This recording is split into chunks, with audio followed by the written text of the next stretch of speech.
अस्सलाम वालेकुम रहमतुल्लाहि व बरकातहू। आज मैंने मंगाया है वायरलेस माइक। आइए इसका अनबॉक्सिंग करते हैं।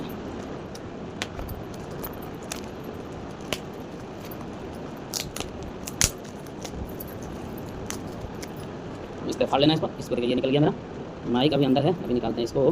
कैसे फाड़ेंगे?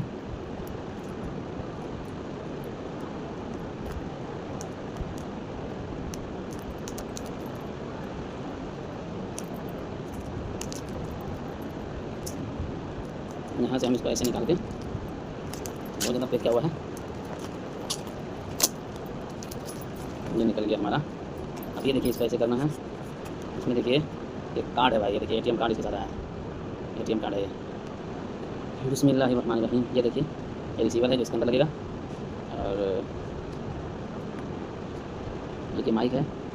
ये माइक है जो है इसको यहाँ लगाना है, यहाँ लगाएंगे। और